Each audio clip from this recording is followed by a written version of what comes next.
I've just finished listening to the first one from the Yoto Carnegie Medal Award.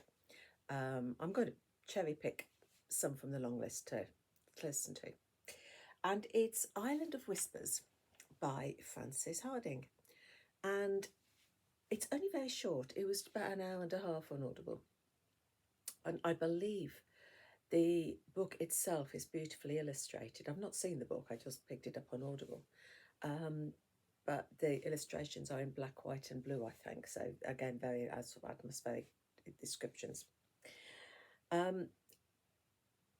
There's lots of music in the Audible, which sort of adds a sense, and it's all to do with the ferryman who takes the dead across, and he takes them from the island of Malank to the island of the Broken Tower.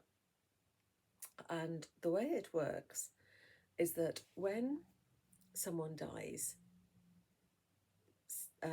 relatives will bring to the ferryman a pair of shoes.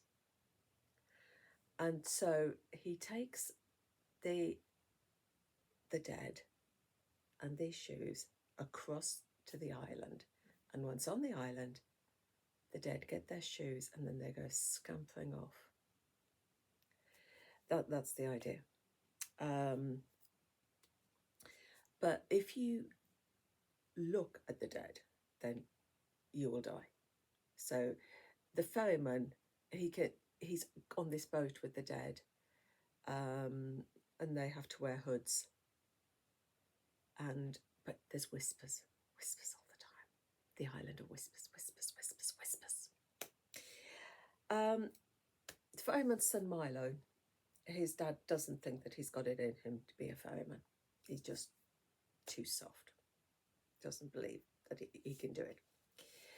But then something happens. I'm not going to tell you what happens because it's only a short book, so you can read it yourself.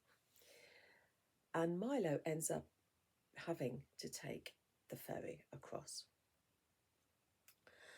But it's the first time he's done it on his own.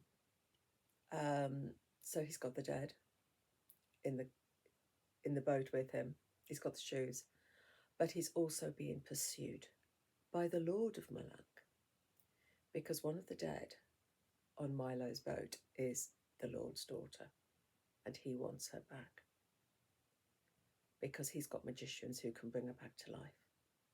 So he's pursuing her, and he wants her shoes back.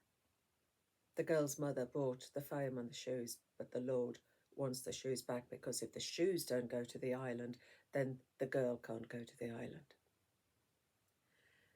And so Milo has this perilous journey. And the story it's quite melancholy, really, because the Lord's daughter, in her whispers, you find out how sad she is, that she never had longer to do things she wanted to do.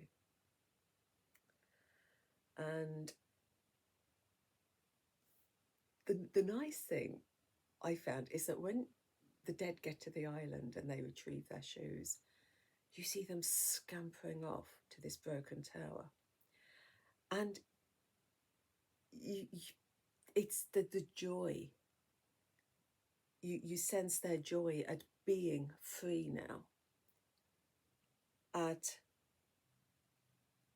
having the freedom, having sort of getting younger and younger and younger as they go to the island, as they go to this broken tower.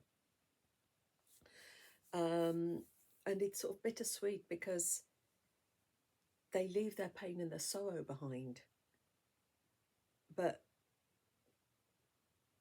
it goes hand in hand with their regrets.